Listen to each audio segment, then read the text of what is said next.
as we approach the release date of Star Wars Jedi Fallen Order in just a few more days, I've been looking more into the game since my original video on the combat, which, if you haven't seen already, go check out that video to see what I think about this game's Souls-like combat. However, one thing that I didn't really touch on in my last video is that this game is going to be taking a metroidvania-like approach to exploration. Well, what exactly does that mean, Quick? Well, it means a lot of things. Before we get to that though, let's talk about the worlds you'll be exploring first.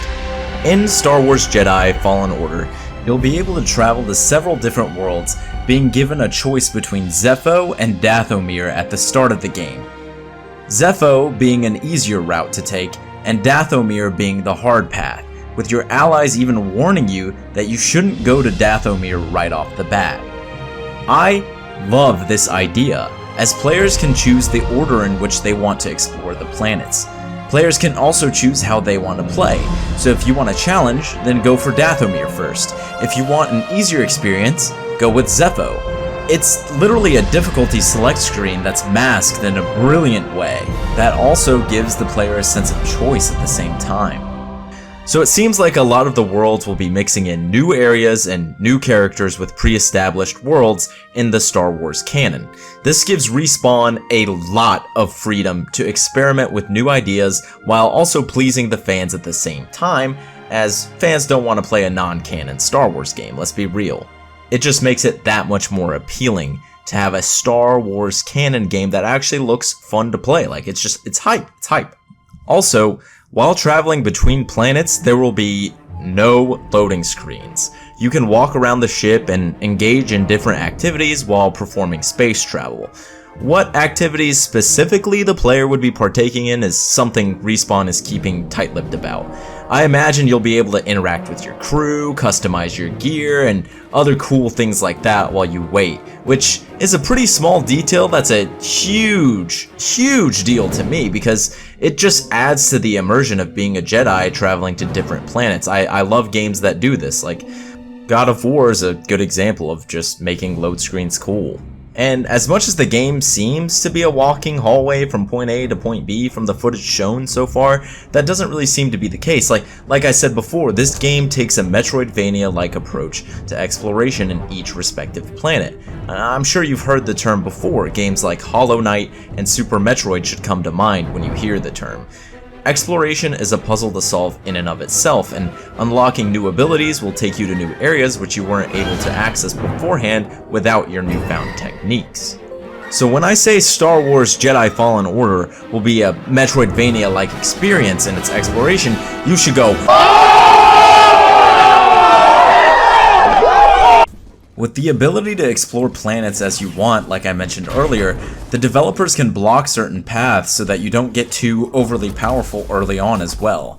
For instance, say you chose Dathomir first near the beginning of the game.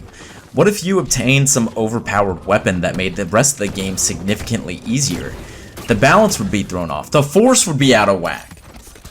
But since this game is made to be a Metroidvania, they could hide that weapon behind an obstacle that can only be overcome by obtaining an ability you earn in the Zepho route later on. That's not to say you won't be rewarded for exploration though. Exploration will reward you with cool stuff like hidden boss fights, side quests, new items, and more.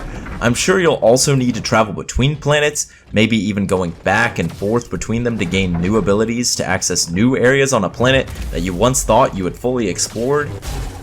And all these factors should make for a meaty experience. We're talking at least 15 to 20 hours main story at a minimum.